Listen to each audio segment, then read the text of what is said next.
Coronavirus, la pandemia. ¿Cuáles son los síntomas? ¿Cómo se transmite?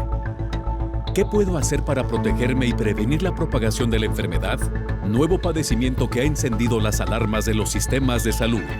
Coronavirus, la pandemia.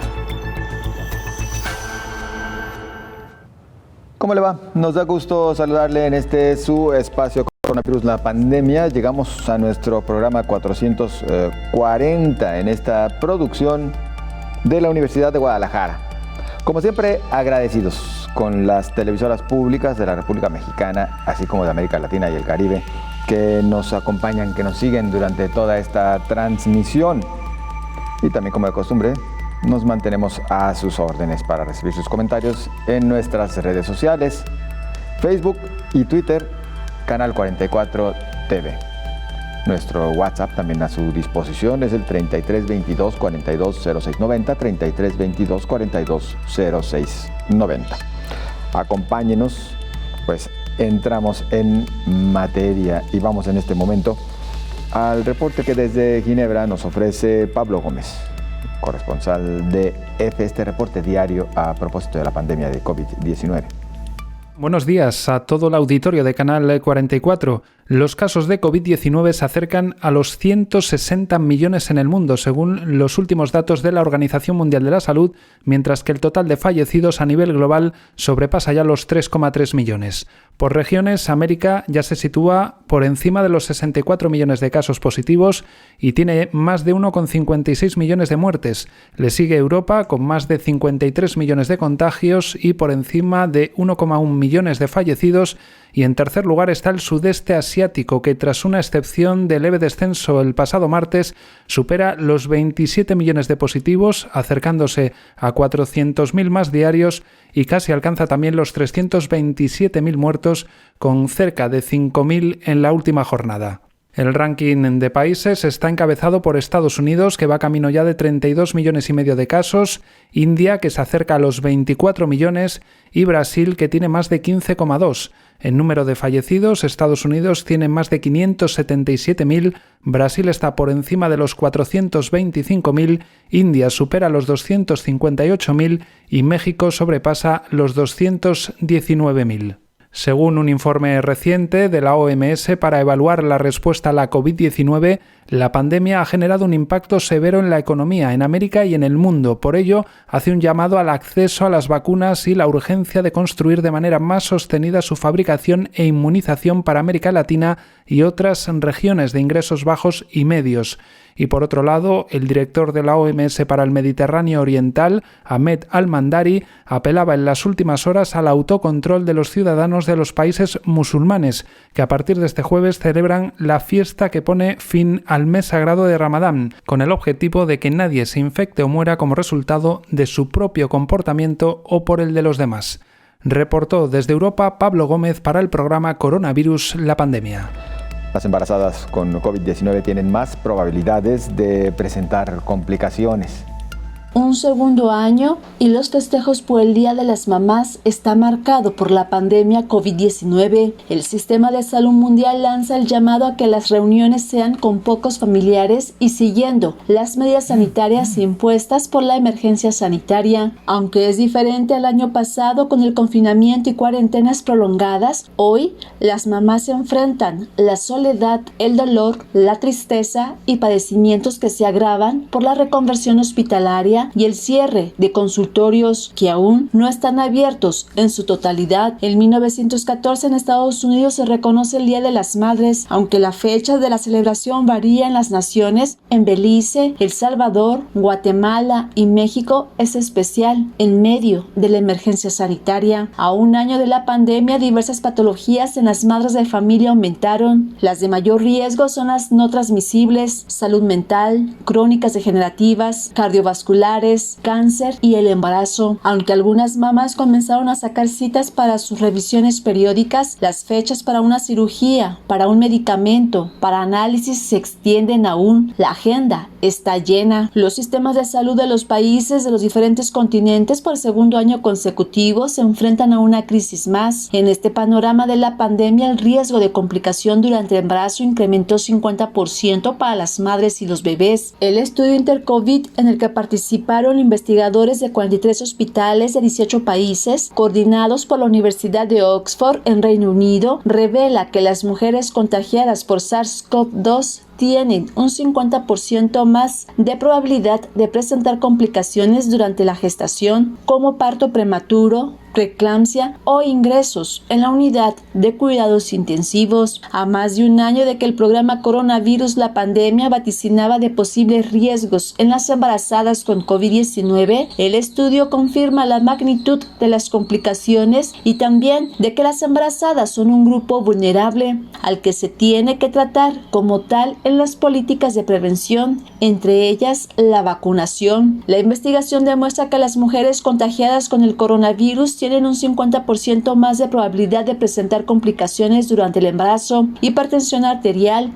durante la gestación, el parto prematuro, y el riesgo de ingresar a estas unidades de cuidados intensivos es 5 veces más alto. La investigación Intercovid señala que las complicaciones dependen de la severidad de la COVID. Entre más grave, mayor riesgo de tener problemas con el embarazo. Mientras que los recién nacidos de mamás con SARS-CoV-2 tienen casi 3 veces más riesgo de complicación médica grave y de acabar ingresando a las unidades de cuidados intensivos neonatales, principalmente debido al aumento de los partos prematuros. En cuanto a las vacunas, estudios preliminares apuntan que son seguras. De confirmarse, situaría a las gestantes como grupo prioritario en la inmunización. Actualmente, la vacuna COVID-19 aún no se generaliza a las embarazadas, solo en quienes están en zonas de riesgo por su trabajo a posibles contagios o que tienen factores de riesgo. Informó Isaura López Villalobos. Y aquí en Coronavirus, la pandemia, el infectólogo Héctor Raúl Pérez Gómez advierte que las mujeres embarazadas con la enfermedad de COVID-19 tienen mayor riesgo de cursar de forma grave, además de registrar nacimientos prematuros. Las mujeres embarazadas con COVID-19, lo hemos comentado en diversos momentos a través de diferentes publicaciones, se ha demostrado pueden tener un COVID más grave, crítico incluso, comparado con el resto de la población. El embarazo sí constituye un mayor riesgo de enfermedad grave y crítica por COVID. También el impacto al recién nacido. Está identificado un incremento en los nacimientos prematuros y en bajo peso al nacimiento, por ejemplo, en aquellas mujeres que tuvieron COVID durante el embarazo, particularmente en la parte intermedia, digamos, del embarazo. Ha habido también algunos aspectos que podríamos considerarlos dentro de lo que cabe en un escenario lamentable de tener COVID durante el embarazo. También en positivo el hecho de que las mujeres que han tenido COVID y que por lo tanto desarrollan inmunidad y anticuerpos neutralizantes, estos anticuerpos son transmitidos al recién nacido y les brinda protección a los pequeñitos durante los primeros meses de vida. Fíjate, Belén, hasta en esa parte, qué gran regalo. ¿Cuánto nos da la madre? Sí. Qué grandes regalos nos da la madre. Y por otro lado, también ahora está demostrado que las mujeres que han optado por vacunarse en los países en donde esto se permitió desde hace algunas semanas, también transfieren anticuerpos por vía placentaria a los recién nacidos que les brinda esa protección.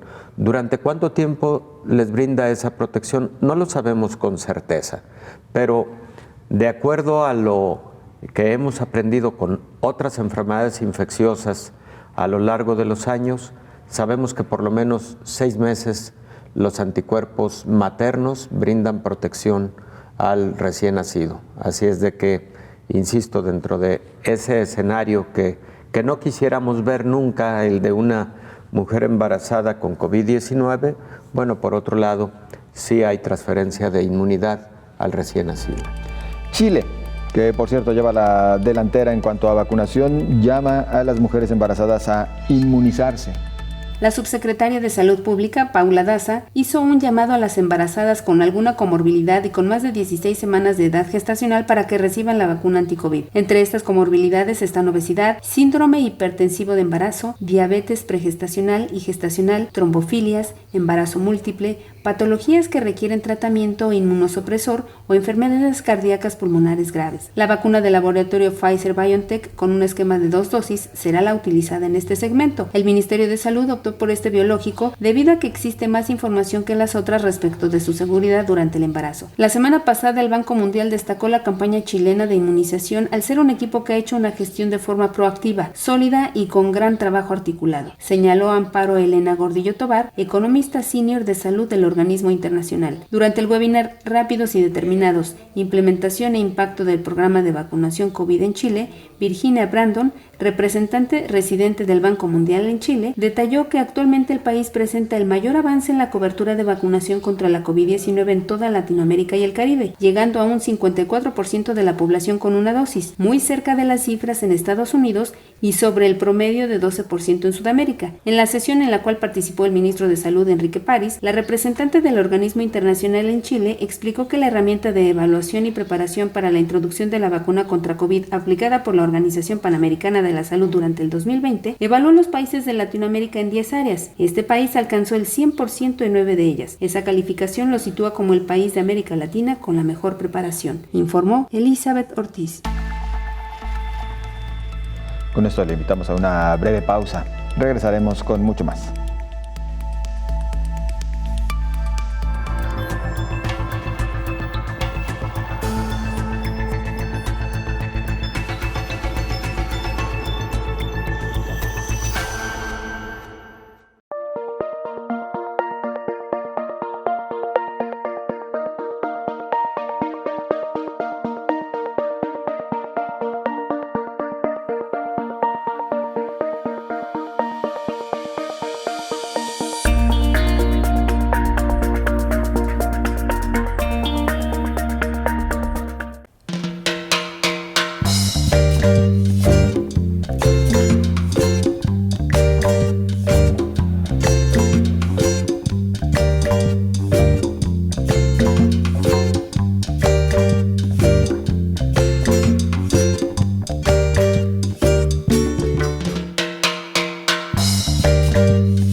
Agradecemos que continúe con nosotros en Coronavirus, la pandemia. Brasil duplicó las muertes maternas por COVID-19, según lo da a conocer la Universidad Johns Hopkins.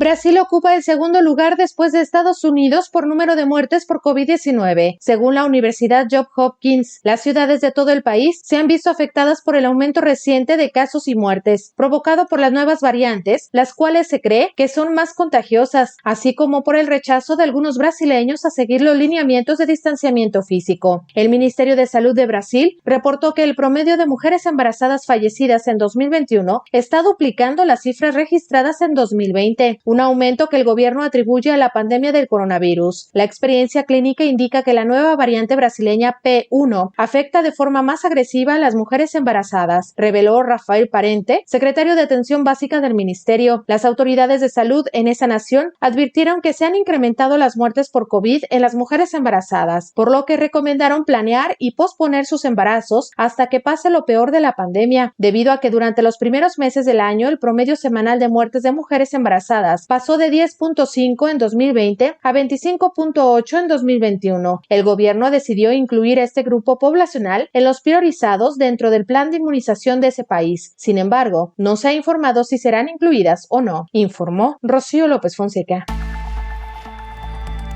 El infectólogo Héctor Raúl Pérez Gómez adelantaba que en breve se estaría aplicando la vacuna contra COVID-19 en mujeres embarazadas, lo cual hoy es una realidad. Salieron ya los estudios de algunas de ellas, estudios por ejemplo con Pfizer, BioNTech, es la vacuna que ha publicado más estudios en relación a mujeres embarazadas, con la eficacia y seguridad que tienen en el resto de la población. Entonces, lo habíamos advertido aquí que estaban transcurriendo los estudios de fase 3 en mujeres embarazadas y ya ahora es un hecho. Con estas publicaciones es altamente probable que las agencias brinden la autorización en breve para que pueda ser de administración general. En algunos países ya hay autorización de las agencias regulatorias para que en la modalidad de ofrecer para que voluntariamente las mujeres embarazadas se vacunen, particularmente durante el tercer trimestre del embarazo. Es la indicación, es la sugerencia. ¿Por qué motivo? Porque esto brindaría el beneficio adicional del que hablábamos, de poder transferir anticuerpos maternos al recién nacido. También es por motivos de seguridad. Cuando aparece una vacuna, un biológico, cuando se está estudiando un fármaco, etcétera, siempre se tiene que caminar, digamos, gradualmente, paso a paso, para que se vayan encontrando esos beneficios, pero también se identifiquen riesgos de manera oportuna y no vayamos a dar un paso en falso con respecto a ofrecer un beneficio de esa naturaleza a cierto sector vulnerable de la población. Entonces eso es lo que ha ocurrido con las mujeres embarazadas. De tal suerte pues que en la actualidad una mujer embarazada, particularmente estando después de la semana 15 del embarazo, puede vacunarse. Siempre es conveniente que pregunte a quien le está llevando su control prenatal si no identifica alguna contraindicación, etcétera, y de no haberla, puede entonces proceder a vacunarse. El embarazo en sí mismo es un estado de alto riesgo ante la presencia de enfermedades infecciosas graves. Tú lo recordarás en la pandemia del 2009 de influenza, las mujeres embarazadas fueron consideradas un grupo de alto riesgo porque tuvieron mayor letalidad y mortalidad que el resto de la población. Bueno, eso mismo está ocurriendo con COVID-19. La letalidad en la mujer embarazada es más alta que en la población general. De tal manera que sí es considerado un grupo de alto riesgo, un grupo vulnerable, al que entonces hay que cuidar con mucha disciplina, utilizando vacunas de manera oportuna. Y entonces estoy seguro que a partir del momento en que exista la autorización de las agencias regulatorias, la mujer embarazada se va a convertir en un grupo prioritario de vacunación independientemente de la edad, porque recordemos que en algunos países, es el caso de México, en este momento se está vacunando. Después de haber vacunado al personal de la salud, después de haber vacunado a los adultos mayores de 60 años, luego vino vacunación a los docentes, al magisterio, para más adelante, agosto aproximadamente, iniciar con actividades escolares presenciales. Por lo menos eso es lo que se proyecta, si las condiciones epidemiológicas lo permiten. Pero después de ello vienen por décadas de la vida los mayores de 50 años, que por cierto esto ya inició en la Ciudad de México, después vendrán los mayores de 40, en fin, por década de la vida. Pero entonces, con lo que se acaba de publicar respecto de vacunación en el embarazo, es muy posible, Belén, que entonces entre este grupo como grupo prioritario independientemente de la edad. Siempre se ha protegido, se ha tutelado con alta prioridad la salud materna. La salud materna, que por cierto, Belén, otro aspecto que es importante comentar es que todo parece indicar que en algunos países se incrementó la tasa de mortalidad materna derivado del COVID-19, indudablemente por causas predominantemente de COVID-19, pero también posiblemente por otras causas. Se está estudiando, porque recordemos que lamentablemente muchos sistemas de salud, en el enfoque centralizado a la atención de la pandemia de COVID-19, posiblemente se debilitaron otros aspectos de los sistemas de salud. Esperemos que no sean así los hallazgos, pero existe la posibilidad de que el incremento en la mortalidad materna en algunos países no haya sido debida solo al COVID-19 de forma directa. Tenemos un reporte con Richard Quiñones, periodista de Oriente Noticias, Bucaramanga, en Colombia. Acompáñenos. Les contamos las noticias de Colombia. Los saludamos entre lluvias y algunas jornadas de manifestaciones que poco a poco les iremos contando más adelante, porque empezamos con el avance del coronavirus en este país. Pues bien, el último reporte entregado por el Ministerio de Salud y Protección Social indica que 14.806 personas se han contagiado en los últimos días. La lista de recuperados supera los 17.183 casos, mientras que la cifra de muertes supera los 388 y pues esto llama la atención. Sin embargo, es una cifra un poco más baja porque días anteriores estábamos reportando entre 400 y 500 casos de personas que no le ganan la batalla al COVID-19. Hablamos del proceso de inmunización. Estamos muy lejos del proceso de inmunización de rebaño, pero continúa el ejercicio de la vacunación. Finalizó la segunda etapa de vacunación que apoyaba a las personas entre 60 y 64 años de edad. En esta tercera nueva fase les contamos que empezarán a vacunar a los docentes universitarios, a los profesores, para reactivar lo que es la academia. 4.824.078 dosis se han aplicado al momento en Colombia. Se espera que 35 millones de colombianos se vacunen antes de finalizar el año 2021. Un nuevo lote de vacunas de Sinovac estará llegando en los próximos días. Se trata de 1 millón de nuevas dosis. También se espera la llegada de 1 millón de dosis de AstraZeneca y 500.000 dosis correspondientes a Pfizer. Así lo han explicado las autoridades sanitarias, quienes han manifestado que es necesario que, pese a que se estén vacunando, esto no da garantías y que es necesario utilizar el tapabocas cuando se sale a la calle o cuando se tiene contacto con otras personas. Las ciudades que más se presentan casos de COVID-19 son Bogotá, Antioquia, Valle del Cauca, Atlántico, Cundinamarca. Pues allí se han decretado toques de queda. También se ha restringido el consumo de bebidas embriagantes porque aumentó la ocupación de camas UCI, y eso genera alerta también pues por la falta también de algunos insumos que son importantes, como el oxígeno. Ahora sí les vamos a contar un poco acerca de las manifestaciones que se han reportado en los últimos días. Se cumplen 10 días de protestas o movilizaciones, una jornada extensa que ha generado la parálisis de algunos puntos especiales en la movilidad. Son 19 muertos y más de 846 heridos, de los cuales 306 son civiles, según lo ha denunciado la Defensoría del Pueblo. ¿Pero por qué sucede esto? Vamos a contextualizarlos.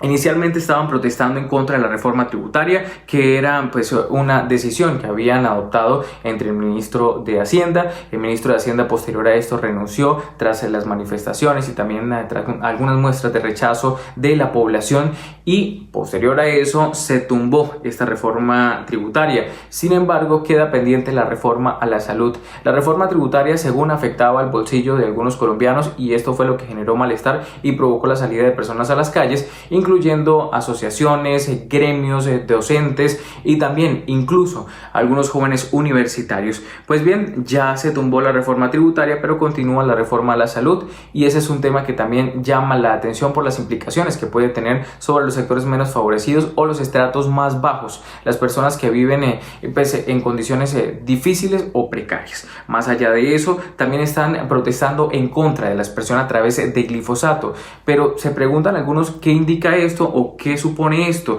Pues que a través de aviones se va a hacer la aspersión de las zonas que son cultivadas con hoja de coca. Sin embargo, los campesinos indican que esto no solamente afectará a la coca, sino también algunos cultivos de alimentos que son enviados hacia las principales ciudades, y también algunas repercusiones que esto podría tener sobre la salud de los colombianos. Entre tanto, son varias las manifestaciones que se han dado desde el gremio de transporte de carga pesada y también otros sectores de las líneas productivas. Pero este 10 de mayo el presidente de la República, Iván Duque, espera reunirse con el Comité del Paro para buscar algún tipo de diálogo o una salida concertada a las movilizaciones. Sin embargo, lo que han indicado los representantes del paro nacional que se realiza en Colombia es que es necesario que se tenga en cuenta todos los sectores y un pliego de peticiones que será entregado al presidente.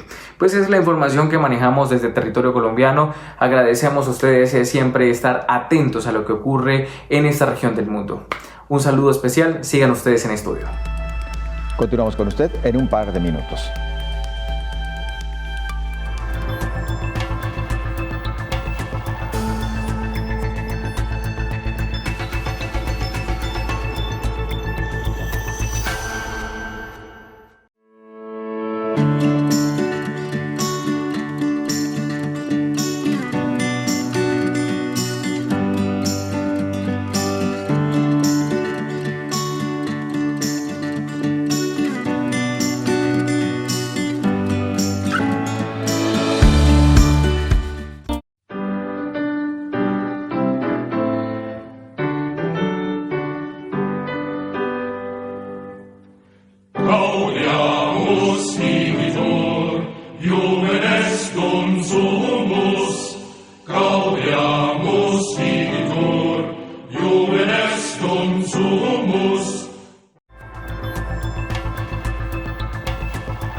Gracias por permanecer en sintonía. Recuerde que puede hacer contacto con nosotros a través de WhatsApp, enviándonos su mensaje de texto al 33 22 42 06 90, 33 22 42 06 90.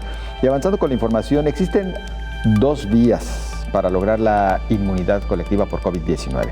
Una son sin duda las vacunas, la otra es la infección. Según explica Mayo Clinic, la inmunidad colectiva ocurre cuando una gran parte de la comunidad se vuelve inmune a una enfermedad, haciendo que sea poco probable la transmisión de persona a persona, por lo que toda la comunidad tiene protección, no solo los que sean inmunes. Pero ¿qué porcentaje de una comunidad necesita ser inmune para lograr la inmunidad colectiva? Esto varía según la enfermedad. Cuanto más contagiosa sea, más alta debe ser la proporción de la población que necesita ser inmune para detener la transmisión. Por ejemplo, el sarampión es una enfermedad muy contagiosa y se calcula que el 94% de la población debe ser inmune para interrumpir la cadena de contagio. Con la COVID es algo similar. Algunos especialistas han explicado que debe ser del 80 al 90% de la población. ¿Y cómo se logra la inmunidad colectiva? Los científicos de Mayo Clinic explican que hay dos caminos a la inmunidad colectiva para la COVID-19, las vacunas y la infección. Las vacunas anti-COVID son un acercamiento ideal para lograr la inmunidad colectiva. Las vacunas crean una inmunidad sin causar la enfermedad ni resultar en complicaciones.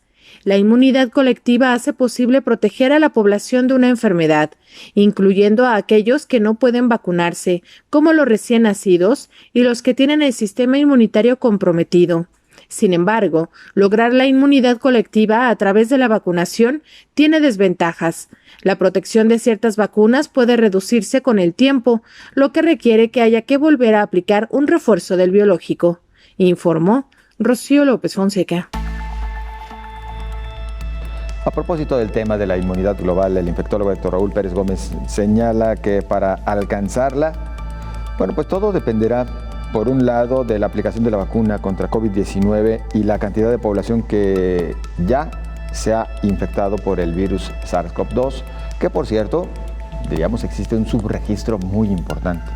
Frecuentemente hablamos de inmunidad global y volvemos al tema en el que para alcanzarla se ha dicho es requerido la vacunación de entre el 75 y el 80% de la población en el mundo.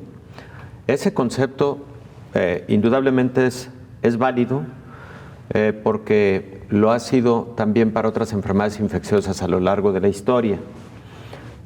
Sin embargo, también hay que decir que la enfermedad en sí misma genera inmunidad. Una inmunidad que probablemente tendrá un tiempo perentorio en el que estará disminuyendo la cantidad de anticuerpos, de células también del sistema inmune, etcétera.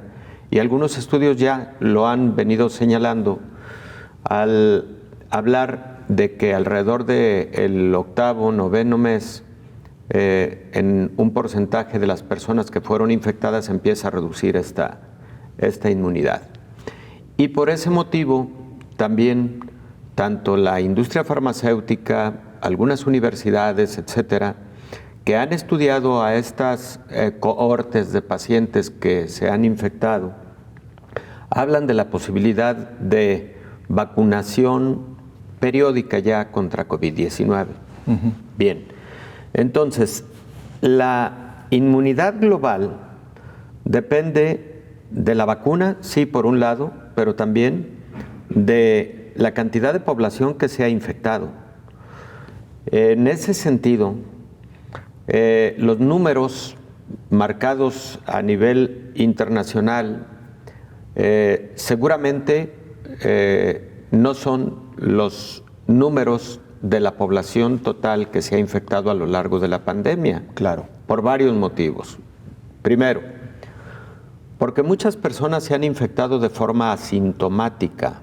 Segundo, o se han infectado, han tenido muy pocos síntomas y con esos muy pocos síntomas muchas personas no han acudido a realizarse un examen para detección de SARS-CoV-2 porque lo han considerado como un cuadro gripal. Así es.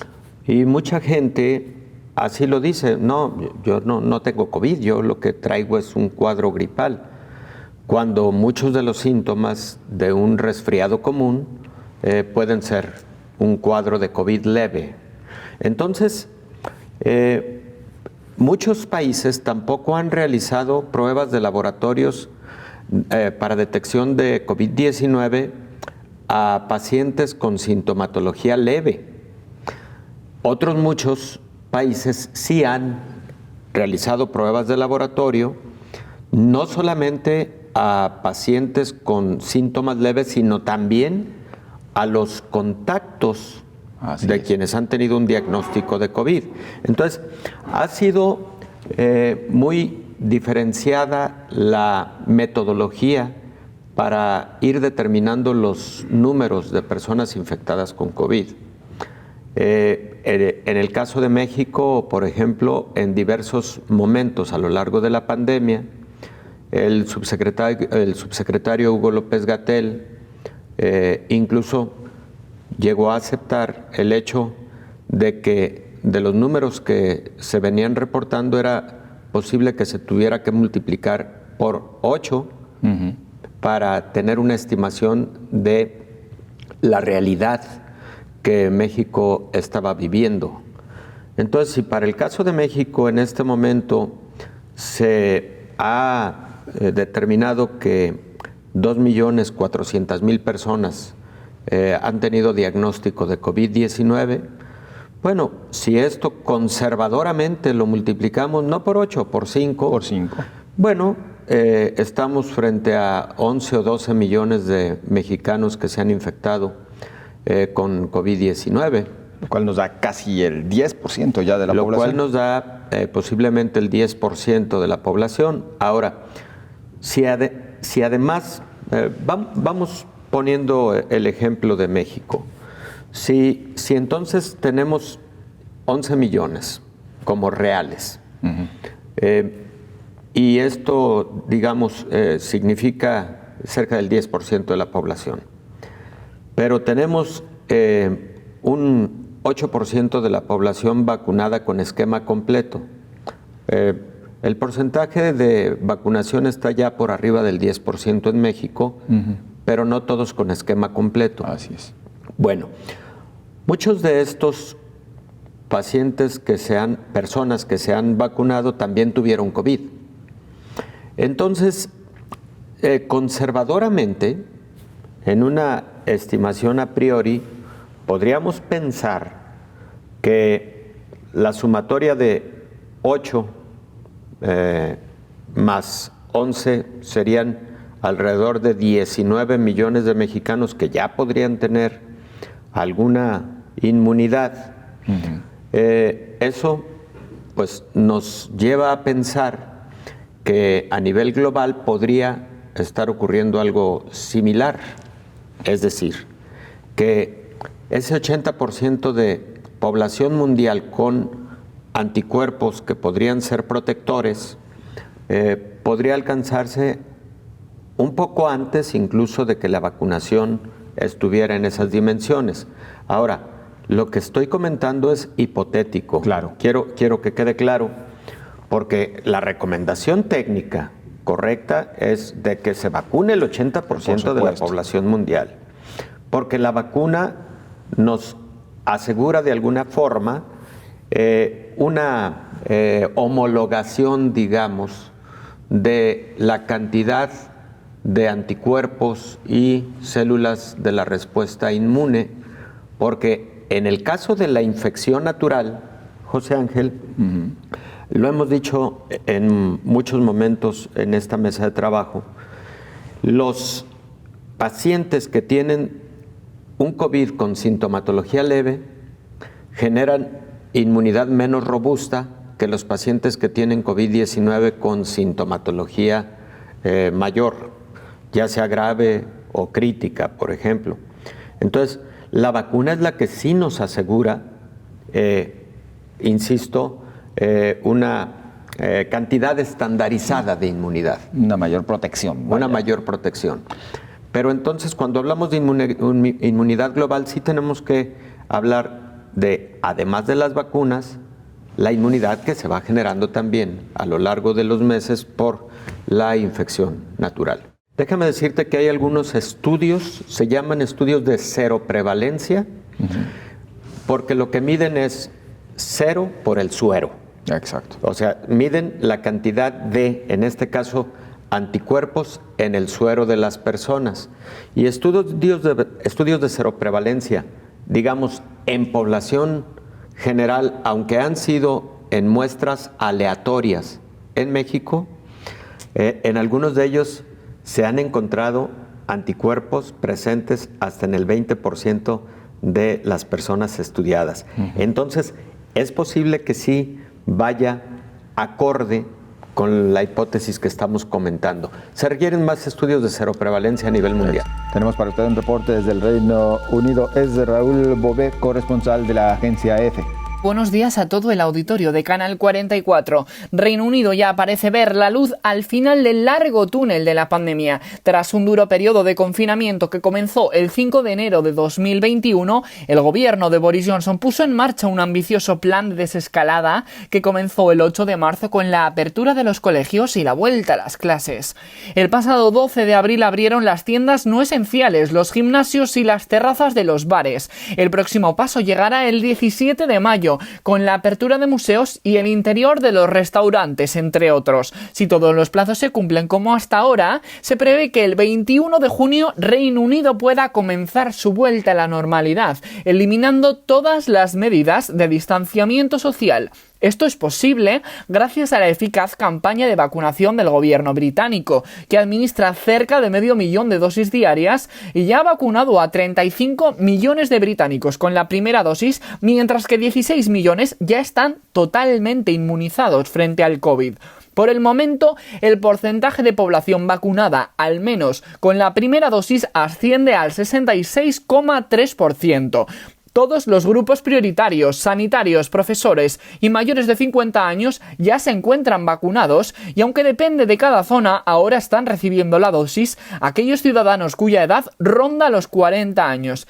Estos datos reflejan un amplio descenso de la curva de los casos. En todo Reino Unido se registran 2.600 casos diarios, un 10% menos que en la semana anterior. Cabe recordar que en el punto álgido de la pandemia el país notificó más de 1 millar de muertes diarias. En la última semana se registraron 81 muertes por COVID en todo el país y 13 diarias. Reportó desde el Reino Unido Raúl Bové para el programa Coronavirus, la pandemia. Agradecemos a Raúl Bové su reporte y con esto a usted le invitamos a una pausa. Continuamos enseguida.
Seguro usted se entera diariamente de los avances de esta pandemia de COVID-19 a través de los espacios informativos de su preferencia. Los números cambiantes cada 24 horas, los números que se ajustan con respecto a la presencia de nuevos casos y lamentablemente de nuevos fallecimientos. Pero bueno, por lo pronto hay una estimación de la Universidad de Washington que refiere que 21% de las personas en el mundo ya contrajo COVID-19. Las proyecciones más recientes de la Universidad de Washington indican que 21% de la población mundial se infectó de COVID. Este indicador varía por país y por cada región. Por ejemplo, la estimación de Europa es del 23%. Estonia, Polonia, Eslovaquia y Bulgaria han tenido más del 35% de la población infectada, señala el reporte más reciente disponible al 3 de mayo. Por otra parte, la Universidad de Washington proyecta que en la región de las Américas, el 32% de los habitantes contrajo el virus SARS-CoV-2, con disminuciones observadas diariamente las tasas de mortalidad en Bangladesh y un pico proyectado para India a mediados de mayo, con la combinación de confinamientos y menos personas susceptibles de contagio, conduciría a una disminución de muertes diarias de este mes hasta septiembre. Ahora, si el aumento masivo en la India está impulsado por la variante 617 y si de hecho es mucho más transmisible que otras, el aumento actual podría continuar aumentando durante algunas semanas más, advierte el reporte. Si la variante 617 se extiende más, países como Nepal y Sri Lanka pueden ver mayores repuntes. Indonesia podría ver un aumento a partir de julio, informó Elizabeth Ortiz. Bien, más a propósito de la vacuna, el gobierno alemán autoriza el acceso de la vacuna de Johnson & Johnson a toda la población. Alemania se lanza a la vacunación masiva de toda su población adulta, levantando el sistema de prioridad que reservaba la inmunización a las personas mayores y a los colectivos vulnerables. Para este propósito, recomienda tanto la vacuna de AstraZeneca para los mayores de 60 años como la de Johnson & Johnson para la población en general. Al levantar las limitaciones de prioridad respecto a las vacunas del coronavirus, esto permite acelerar la vacunación a todo el mundo que tenga la oportunidad de ser vacunado con esta vacuna tras consultar con su médico. Opinión contraria mantienen en Noruega. Sus expertos aconsejan excluir del programa oficial tanto el preparado elaborado por AstraZeneca como las vacunas de Johnson & Johnson, por los casos de extrañas trombosis detectados. Lo que estamos diciendo es que no recomendamos el uso de estas vacunas basadas en vectores adenovirales en el programa de vacunación nacional. No entra dentro de lo racional, porque son conocidos sus graves efectos secundarios. Mientras, Hungría ha iniciado esta semana la vacunación de los jóvenes de entre 16 y 18 años, al tiempo que ha programado la segunda dosis para los profesores encargados de supervisar los exámenes de fin de curso. Respecto a las restricciones, algunos estados federados alemanes, como el de Baviera, han iniciado la desescalada por territorios, siempre que la incidencia esté por debajo de los 100 casos por 100.000 habitantes. En España, el levantamiento del estado de alarma ha coincidido en el tiempo con algunas de las citas culturales de la temporada, como el Festival de Jerez. Y el infectólogo Héctor Raúl Pérez Gómez reitera que aunque se tenga inmunidad global o erradicación de la enfermedad de COVID-19, se debe continuar con las medidas sanitarias que se han establecido ya con antelación y que siguen vigentes. No podemos considerar el que, habiendo logrado la inmunidad global, tenemos todo el control, el absoluto control. Eso se consigue con el paso del tiempo al lograr lo que se llama erradicación de una enfermedad. Hay enfermedades consideradas erradicadas de la faz de la Tierra, como el caso de la viruela, por ejemplo. Y cuando en su momento la Organización Mundial de la Salud consideró la viruela como erradicada, instó a las naciones integrantes y a todo el mundo destruir los cultivos que pudieran haber quedado de virus de la viruela en laboratorios de investigación, con propósitos de que hubiera certidumbre al respecto de la erradicación, en este caso de viruela. Eso llevó siglos. Evidentemente las cosas cambiaron muy rápido cuando surge la vacunación a partir de el padre de la inmunidad o de las inmunizaciones, que es Edward Jenner, más o menos en el siglo XVIII, si mal no recuerdo, sí en el siglo XVIII. Entonces, siglo XIX. Entonces, hablando de COVID-19, este es un coronavirus que difícilmente se va a poder erradicar. Y digo que difícilmente se va a poder erradicar porque recordemos que desde hace 5 décadas aproximadamente se descubrieron coronavirus responsables de enfermedad en el ser humano. Ya son 7 los coronavirus que pueden causar enfermedad al ser humano. El que causa el COVID-19 es el último de ellos. Pero también tuvimos al SARS, que causó enfermedad grave similar a la actual en el año 2003 y que sigue existiendo. Y luego tenemos a MERS, que empezó a causar enfermedad alrededor del 2013 en Arabia Saudita y es un virus que sigue existiendo. Ahora tenemos a SARS-CoV-2, que se llama así por su parecido al SARS del 2003, 85% de similitud genómica, y es un virus que seguramente estará existiendo por muchos años. ¿Se va a convertir en un virus estacional? Sí, es muy probable.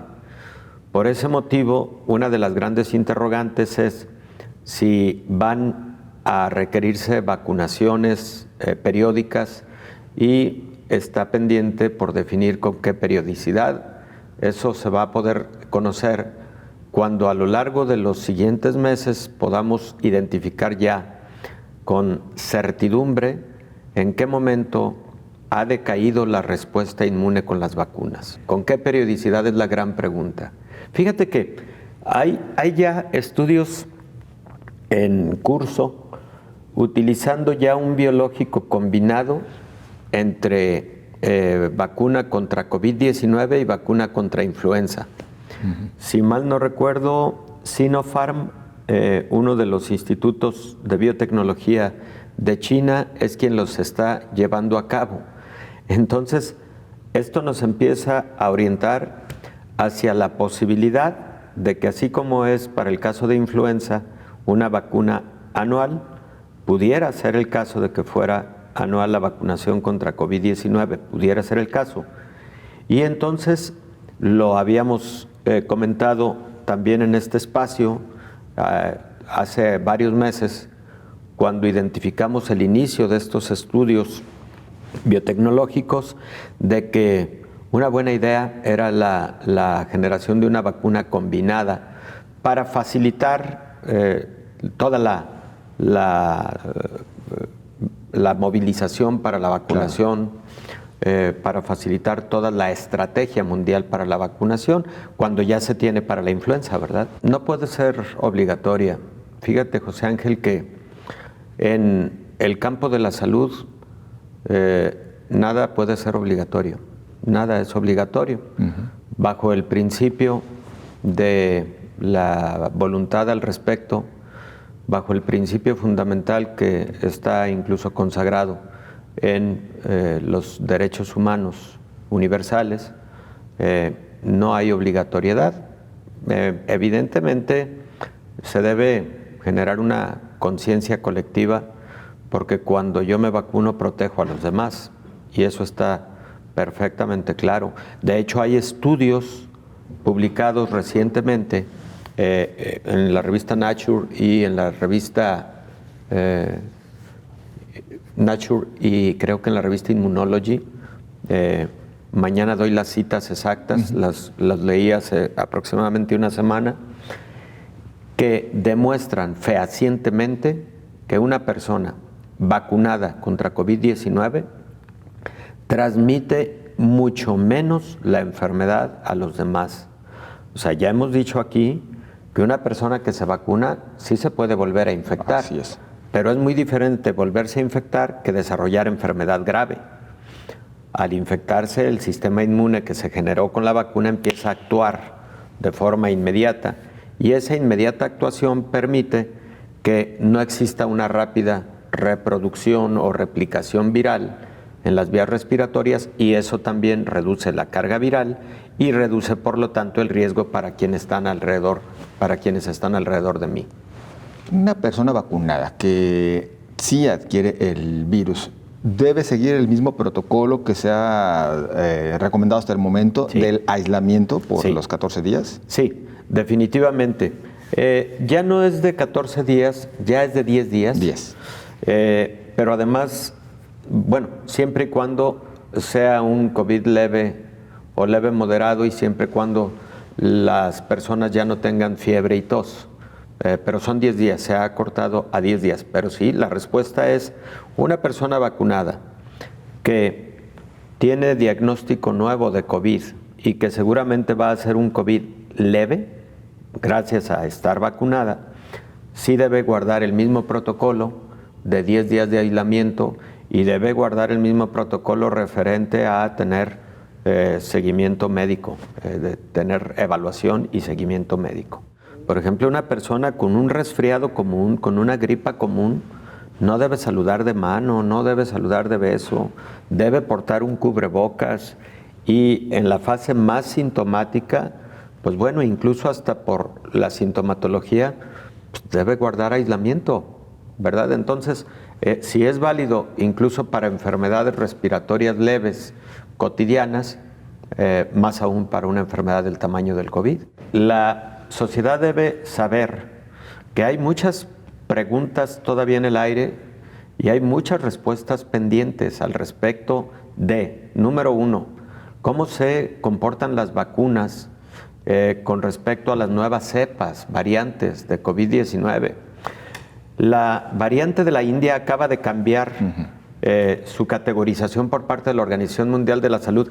Hasta hace 3 días era una variante de interés. Ahora ya es una variante de preocupación. Así es. ¿Por qué? Porque ya se logró descubrir que cuando se infecta una persona que ya fue vacunada, pero que se infecta con la variante de la India, así es, esta variante podría no tener suficiente respuesta o suficiente actuación de la respuesta inmune generada por la vacuna. Vamos a esto, escuche usted, pinchazos en lugar de colmilladas, esto en el castillo de Drácula. El castillo de Bran, también conocido como el castillo de Drácula, se ha sumado a la campaña de vacunación contra la COVID-19 del gobierno rumano. Anuncios de jeringuillas con la vacuna de Pfizer sustituyen en sus muros a los afilados colmillos del conde más temido en el imaginario colectivo de Transilvania, en el centro de Rumanía. Nuestro público objetivo principal son los turistas rumanos que pasan el fin de semana en la región, pero la gente que vive en la zona no está excluida, ni tampoco los empleados del castillo. La compañía que gestiona el castillo ofrece gratis las vacunas a los visitantes. La mayoría las aceptan encantados. Vine con mi familia al castillo, vi la pancarta y quise saber más, así que me armé de valor y acepté el pinchazo. Rumanía, que va algo retrasada en la campaña de vacunación, tiene casi 20 millones de habitantes y espera inocular a la mitad de la población para el mes de septiembre. La iniciativa en el Castillo de Bran ayuda además a reactivar el sector turístico, muy castigado por la pandemia. Llegamos así al final de este espacio. A usted, muchas gracias por su compañía. Nos vemos y nos escuchamos mañana. Coronavirus, la pandemia.